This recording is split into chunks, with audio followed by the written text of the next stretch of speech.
2 రోజులుగా high tension, అర్ధరాత్రి ఇంటి తలుపులు ధ్వంసం, పిఎస్ కు వెళ్లిన పంచాయతీ. దువ్వాడ రాజకీయ కుటుంబ కథా చిత్రం ఇది. పడిగాపుల తరువాత ఇంట్లోకి దూసుకెళ్లారు దువ్వాడ భార్య, కూతురు. మారణాయుధాలతో తనని చంపేందుకొచ్చారని, తనకు రక్షణ కల్పించాలని అంటున్నారు ఎమ్మెల్సీ దువ్వాడ శ్రీనివాస్.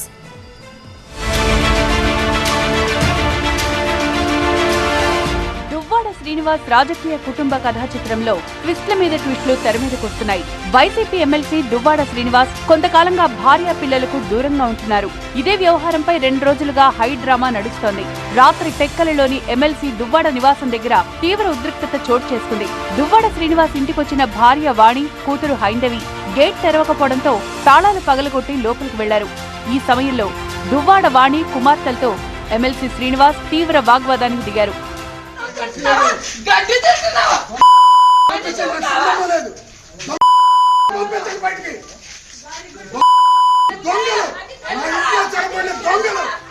తన డబ్బులతో కట్టిన ఇంట్లో ఎలా ఉంటావని, బయటకు వెళ్లిపోవాలని దువ్వాడ శ్రీనివాస్ ఆయన సోదరుడు శ్రీధర్ తో వాదించారు వాణి, హైందవి.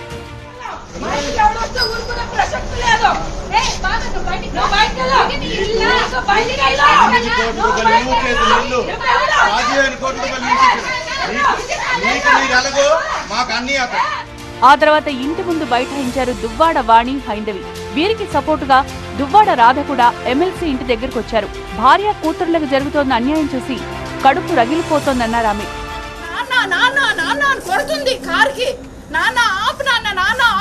కొడుతుంటే వదిలేసి వెళ్ళిపోయాడు.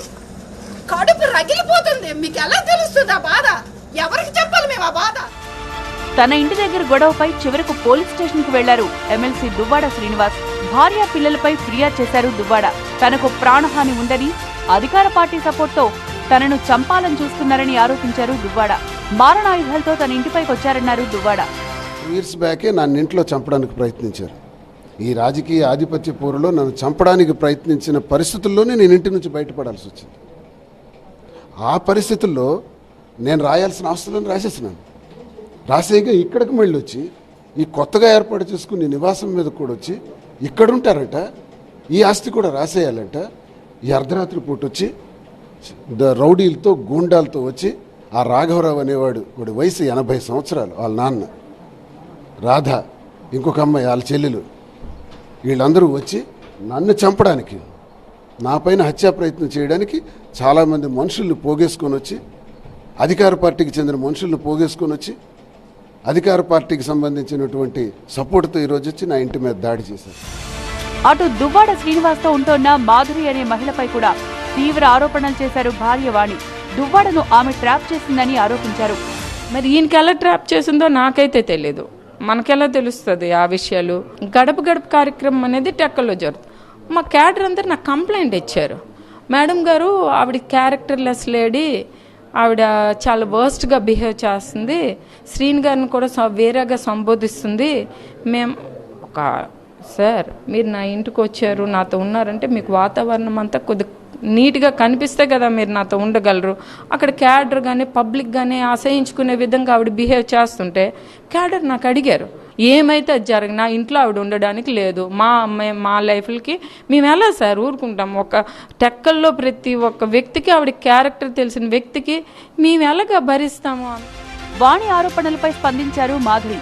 వాణి తన రాజకీయ స్వార్థం కోసం తనపై నిందలు వేశారని, దీంతో తప్పని పరిస్థితుల్లో దువ్వాడ శ్రీనివాస్తో కలిసే ఉంటున్నానని స్పష్టం చేశారు. మాధురి ప్రెస్ మీట్ తో ఆగ్రహానికి గురైన వాణి పెద్ద కుమార్తెతో కలిసి టెక్కలలోని దువ్వాడ ఇంటికి వెళ్లారు. అయితే గేటు తీయకపోవడంతో చేసేదేం లేక వెనుదిరిగారు. మళ్లీ అర్ధరాత్రి దువ్వాడ ఇంటికి వెళ్లడంతో చాలాసేపు తీవ్ర ఉద్రిక్తత నెలకొంది.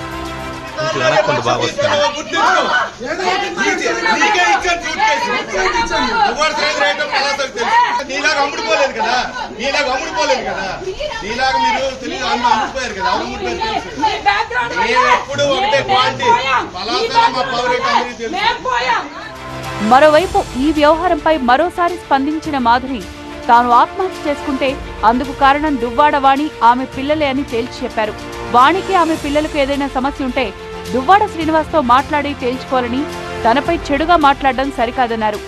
ఇప్పుడు ఆవిడ అక్కడ ఉన్నారట, వాణి గారు పాప. మరి వెళ్ళి లోపలికి ఎంటర్ అవ్వమనండి, వాళ్ళ ఫాదర్ తో మాట్లాడుకోమనండి. ఇప్పుడు ఏంటి ప్రాబ్లం? నేను చాలా సార్లు ఈ ప్రాబ్లం ని క్లియర్ చేసుకోండి అని చాలా సార్లు చెప్పాను. నేను వాణి గారు కూడా ఒకసారి పర్సనల్ గా మెసేజ్ పెట్టాను. నిజంగా మీకు మాకు ప్రాబ్లమ్స్ ఉంటే మీరు నేను కూర్చొని ఈ విషయం తేల్చుకుందాం, నేను వస్తాను మీ దగ్గరికి కూర్చుందాం అంటే ఆవిడ చాలా రెక్లెస్ గా సమాధానం ఎందుకంటే ఆవిడకి ఎప్పుడు సాల్వ్ చేసుకోవాలని హస్బెండ్ తో ఉండాలని ఆలోచన ఆవిడకి లేదు. నా గురించి చెడుగా మాట్లాడినా నేను నడి రోడ్డు మీద నా పిల్లలతో ఆత్మహత్య చేసుకుంటాను, దానికి దువ్వాడవాణి పిల్లలే కారణం. మాధురి వ్యాఖ్యలపై స్పందించిన దువ్వాడవాణి ఆమె క్యారెక్టర్ను తాము తప్పు పట్టడం లేదని, ఆమె ముగ్గురు పిల్లలు ఎవరి పిల్లలో క్లారిటీ ఇవ్వాలని, DNA టెస్టులు జరపాలని సవాల్ చేశారు.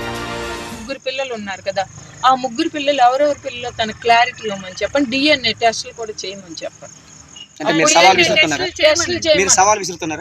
DNA టెస్టులు తన పిల్లలు ఎవరితో పుట్టారు అనేది, దాని క్యారెక్టర్ ఎలాంటిది అనేది మేము బ్లేమ్ చేయడం కాదు, టెస్టులు చేయమన్నారు. టెస్టులు చేస్తే రిజల్ట్ వస్తుంది కదా, మేము ఏ వ్యక్తి పేర్లు చెప్పం బయటికి. సవాళ్ల పర్వం కొనసాగుతుండగానే అర్ధరాత్రి దువ్వాడ ఇంటి దగ్గర చాలా హైడ్రామా నడిచింది. తలుపులు పగలగొట్టడంతో ఎమ్మెల్సీ శ్రీనివాస్ కూడా భార్య పిల్లలపై ఆగ్రహం వ్యక్తం చేశారు. రాజకీయంగా తనను లేకుండా చేయాలని చూస్తున్నారని ఆరోపించారు. ఎన్నికల సమయంలో తనను ఓడించేందుకు ప్రత్యర్థులతో చేతులు కలిపారన్నారు.